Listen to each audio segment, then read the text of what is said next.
Olá, jovens padawans. Professor Lucas Almeida aqui e na aula de hoje a gente vai falar sobre habeas corpus. Mas é uma aula de prática constitucional. A gente vai falar do habeas corpus mais voltada na questão constitucional, apesar de ter uma ligação direta também com a parte processual penal. Mas o foco aqui é na parte constitucional e na parte prática, certo? A gente não vai se aprofundar na parte teórica do habeas corpus em relação ao histórico nem nada disso. A gente vai trazer uma abordagem aqui mais prática, tá? Então, para começar, no habeas corpus, ele tem a previsão constitucional, obviamente, por se tratar de um remédio constitucional, na nossa Constituição Federal, artigo 5º, inciso 58, que traz em sua literalidade conceder-se-á habeas corpus sempre que alguém sofrer ou achar ameaçado de sofrer violência ou coação em sua liberdade de locomoção por ilegalidade ou abuso de poder. Então essa é a redação da nossa Constituição, né? Que fala que o habeas corpus ele vai ser cabível quando alguém tiver o seu direito de ir, vir ou ficar ameaçado. No Código de Processo Penal, o habeas corpus ele está previsto no artigo 647 ao 667. Então eu sugiro também a leitura do Código de Processo Penal para você dar uma aprofundada melhor nos seus estudos, certo? Uma novidade importante aí é que em 2024 saiu a Lei 14.836, que trouxe uma redação, trouxe um novo artigo, o 647-A, falando que qualquer autoridade judicial, dentro de sua competência, pode expedir de ofício o habeas corpus, certo? Então, se um juiz, analisando o processo, percebeu que houve uma irregularidade, ele, de ofício, pode conceder a ordem de soltura ou de habeas corpus. Isso já existia na prática, certo? Mas a lei trouxe, expressa e atualizou o Código de Processo Penal nesse sentido também. Então, a autoridade judicial ela também pode reconhecer de ofício e expedir a ordem de habeas corpus, certo? Dando continuidade, é importante que a gente faça umas observações em 10 situações em que não é cabível o habeas corpus. E que situações são essas? Primeiro, prisão domiciliar. O próprio artigo 647, ele fala que não cabe habeas corpus em caso de prisão domiciliar. A Constituição também tem a previsão de que em caso de prisão disciplinar militar, o habeas corpus ele também não é cabível, certo? A previsão está na Constituição, artigo 142, parágrafo 2º, certo?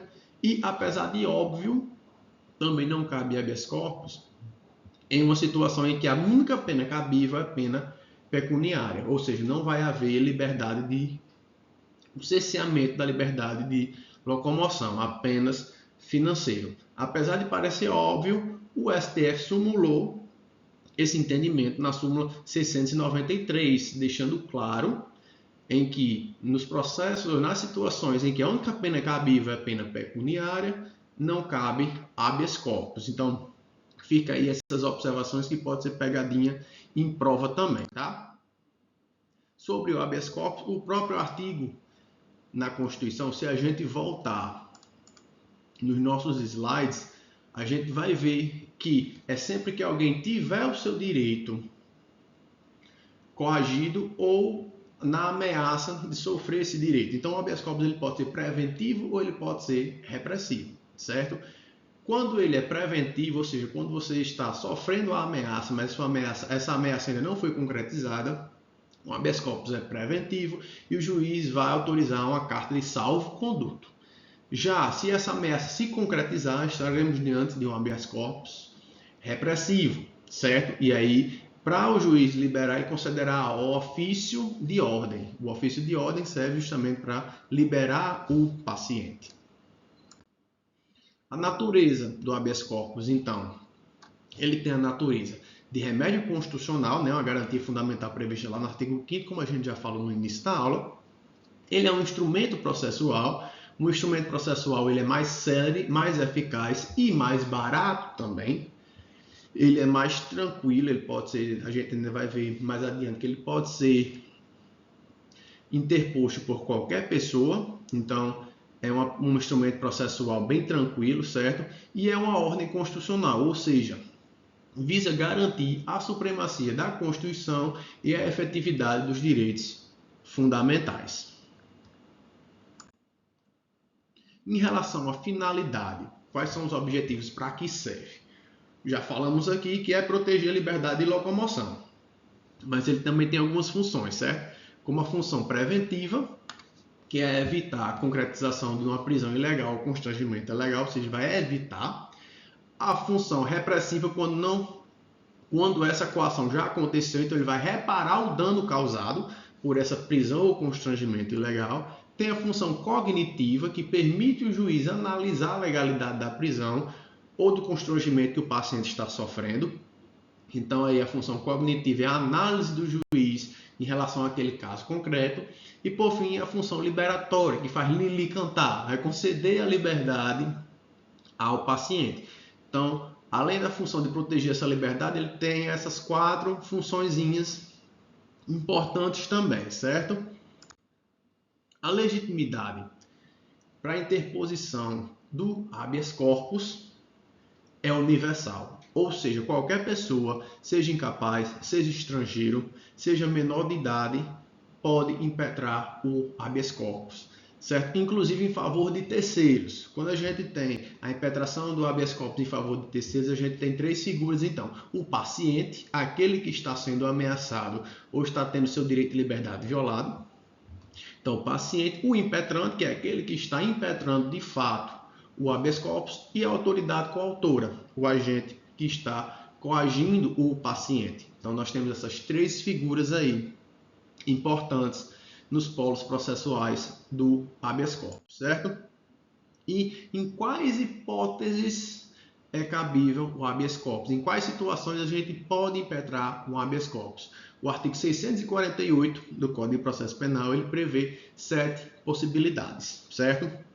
E aí vamos de acordo com a ordem que está no próprio Código de Processo Penal, né? Primeiro, quando não houver justa causa, certo? Quando não houver justa causa, ele é genérico. É um termo genérico.